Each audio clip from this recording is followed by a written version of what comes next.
এবং ওই সময় কিন্তু আমি নিজে অনেকবার বলেছি যে যুক্তরাষ্ট্রের ওই বক্তব্যগুলোকে আমরা সমর্থন করি।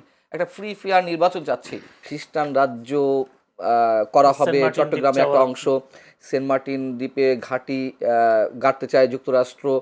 এখন আমরা দেখছি শেখ হাসিনা সরে গেছে ঠিকই, কিন্তু নতুন নতুন চুক্তির কথা যুক্তরাষ্ট্রের সাথে আমরা দেখতে পাচ্ছি। যদি বলি বাণিজ্য চুক্তি গেল, এরপরে এখন দুটি ইন্ডিয়ান পত্রিকায় দুটি চুক্তির কথা এখানে এসছে। আজকে আমাদের একটি গণমাধ্যমে সেই রিপোর্টটা তুলে ধরেছেন এবং সিনিয়র সাংবাদিক মাসুদ কামালও সেই বিষয়টি তুলে ধরবার চেষ্টা করেছেন। এই যে চুক্তিগুলো, এই চুক্তিগুলো যদি হয় বা যুক্তরাষ্ট্রের সাথে, আপনি কোনো হুমকি দেখেন কিনা?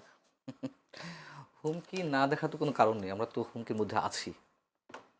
এবং শেখ হাসিনার কথা উল্লেখ করলেন, দেখুন শেখ হাসিনা নির্বাচন মানে 24-এর 7 জানুয়ারি নির্বাচনের আগে দুই তিনবার এই কথা উল্লেখ করেছেন যে খ্রিস্টান রাজ্য তৈরি করার কথা, পূর্ব তিমুরের মতন। আমরা অনেকে হেসেছি। মানে ওই সময় তো শেখ হাসিনার জনপ্রিয়তা আসলে সাধারণ মানুষের কাছে একেবারে তলানিতে গিয়ে ঠেকছিল, বিশেষ করে নির্বাচন ব্যবস্থা কিংবা আওয়ামী লীগ সরকারের যে মন্ত্রী এমপি কিংবা শীর্ষ নেতারা যে দুর্নীতি করেছে সেই সবের কারণে জনপ্রিয়তা একেবারে তলানিতে গিয়ে ঠেকছিল। এই কারণে শেখ হাসিনা যাই বলতেন মানুষের কাছে অবিশ্বাস্য মনে হতো। সব কিছু মনে হতো যে উনি পলিটিক্যাল কথাবার্তা বলছেন, এর মধ্যে বাস্তবসম্মত কিছু নেই। বাস্তবসম্মত যে অনেক কিছুই রয়েছে অথবা সবটাই যে বাস্তবসম্মত এখন প্রমাণিত হচ্ছে। মার্কিন বাণিজ্য চুক্তি থেকে শুরু করে সবকিছু বাস্তবসম্মত কিনা? নির্বাচন শেষ নির্বাচন দেন, এটা তো আর বাস্তবসম্মত না, আমি বলছি ওই সময় এই ইস্যুতে এই ইস্যুতে। মার্কিন যুক্তরাষ্ট্র ইস্যুতে যা যা বলেছে, খ্রিস্টান রাজ্য করা হবে, সেন্ট মার্টিন দ্বীপ চট্টগ্রামে একটা চাওয়া। অংশ, সেন্ট মার্টিন দ্বীপে ঘাঁটি গাড়তে চায় যুক্তরাষ্ট্র, জিসুমিয়া চুক্তি আপনি যেটি কথা উল্লেখ করলেন বা আজকের যে আলোচনার বিষয় আকসা, এসব নিয়ে যা যা বলেছেন আমরা মনে করেছি উনি ক্ষমতায় টিকে থাকার জন্য বা সাধারণ মানুষের একটা সিম্প্যাথি পাওয়ার জন্য উনি যুক্তরাষ্ট্রের বিভিন্ন ইস্যু ব্যবহার করছেন। বিকজ ওই সময় আবার যুক্তরাষ্ট্র সবক দিচ্ছিল গণতন্ত্রের ইস্যুতে। যুক্তরাষ্ট্র একটা ফ্রি ফেয়ার নির্বাচন চাচ্ছিল, তাই যুক্তরাষ্ট্র আমাদের অনেকের কাছে দেবতা হয়ে গিয়েছিল। কেন বিএনপি থেকে আওয়ামী লীগে জয়েন করলেন, কি নাম যেন, খলিলুর রহমান, পিরোজপুরের ব্যারিস্টার শাহজাহান ওমর। হ্যাঁ ব্যারিস্টার শাহজাহান ওমর, তিনি পিটার হাসকে ভগবান বলে উল্লেখ করলেন। হ্যাঁ, তার মানে যুক্তরাষ্ট্র অনেকের কাছেই ভগবান হয়ে উঠেছিল বা ঈশ্বর হয়ে উঠেছিল। আর শেখ হাসিনা মানুষের কাছে অবিশ্বাসের মানুষ হয়ে উঠেছিলেন। কিন্তু আমরা দেখতে পাচ্ছি, এবং ওই সময় কিন্তু আমি নিজে অনেকবার বলেছি যে যুক্তরাষ্ট্রের ওই বক্তব্যগুলোকে আমরা সমর্থন করি, একটা ফ্রি ফেয়ার নির্বাচন চাচ্ছি। কিন্তু এটি মনে করার কোনো কারণ নেই যুক্তরাষ্ট্রের নিজের খেয়ে বনের মোষ তাড়াচ্ছে। অবশ্যই যুক্তরাষ্ট্রের স্বার্থ আছে, তারপরও সব কিছুর ঊর্ধ্বে একটা ফ্রি ফেয়ার নির্বাচন চাই, অন্তত এই ইস্যুতে আমরা যুক্তরাষ্ট্রকে সমর্থন করছিলাম।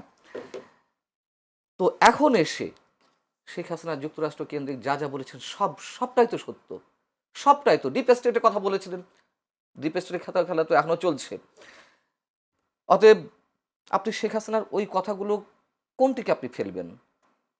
জিসুমিয়া, আকসা, সামরিক ঘাঁটি, মার্কিন বাণিজ্য চুক্তি এবং যুক্তরাষ্ট্র চাইলে যে কারোর ক্ষমতা নড়বড়ে করে দিতে পারে, যুক্তরাষ্ট্র ক্ষমতাশীল ব্যক্তির চেয়ার উল্টে দিতে পারে, সব কিছুই তো এখন ফলছে। অতএব তিনি যা বলেছেন এখন অক্ষরে অক্ষরে তা পালিত মানে সত্য হচ্ছে।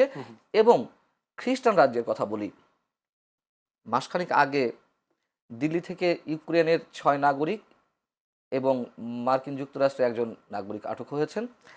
তাদের উদ্দেশ্য ছিল বা করে আসছিল, হঠাৎ করে তারা যেভাবে হোক আটক হয়েছে দিল্লি পুলিশের হাতে। মিজোরাম থেকে আরাকান আর্মির কাছে বিভিন্ন ধরনের ড্রোন বা সমরাস্ত্র পাঠাচ্ছিল।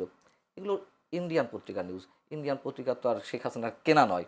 এবং দিল্লি সরকার বা দিল্লির সংশ্লিষ্ট কর্তৃপক্ষ তারা ওটাই তারা প্রকাশ করলো যে তাদের একটি উদ্দেশ্য ছিল এখানে চট্টগ্রাম নিয়ে, মিজোরাম নিয়ে, আরাকান আর্মি দিয়ে একটা আলাদা স্টেট তৈরি করা।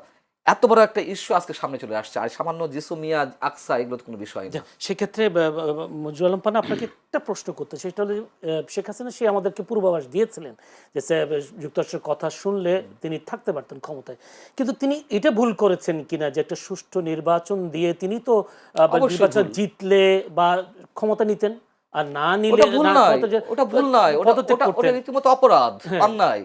তাহলে তো সেখানে শেখ হাসিনারও ভুল আছে যে তিনি জানতেন যুক্তরাষ্ট্র এই কাজটা করবে। 100% সঠিক এই কথা তো আমি বলছি না, জি জি, কিন্তু সাম্রাজ্যবাদী শক্তির ক্ষেত্রে তিনি যা যা বলেছেন সেগুলো অক্ষরে অক্ষরে আমরা দেশকে তো বাঁচাতে পারতেন। আমি বললাম যে সুষ্ঠু নির্বাচন, দেখুন আওয়ামী পন্থী যারা তারা এটা দাবি করেন যে নির্বাচন দিলে কি হতো, যুদ্ধ অপরাধীরা ক্ষমতায় চলে আসতো, জামাত ইসলামী ক্ষমতায় চলে আসতো। এটির সঙ্গে আমি একমত নই। আপনাকে পানির স্বাভাবিক ফ্লো অব্যাহত রাখতে হবে। রাখতে হবে। আপনি যখন পানির ফ্লোকে বাদ দিয়ে আটকাতে যাবেন তখন সে সর্বগ্রাসী রূপ নেবে। আমি তো দক্ষিণাঞ্চলের মানুষ, যখন দক্ষিণাঞ্চলে বাঁধ নির্মাণের জন্য যে পোল্ডার ইত্যাদি ইত্যাদি যে ব্যবস্থাগুলো আছে, ওখানে তো জলাবদ্ধতা তৈরি হয়, ওখানে নোনা পানি ঢুকে পড়ে। কেন? এই বাঁধই দক্ষিণাঞ্চলকে শেষ করেছে। অর্থাৎ আপনাকে পানির স্বাভাবিক ফ্লো ঠিক রাখতে হবে। আপনি বাঁধ দিবেন, পানি যখন কোথাও ছিঁড়ে ফোঁটা পাবে, মানে ফাটা বাদ ভেঙে বা ফেলবে।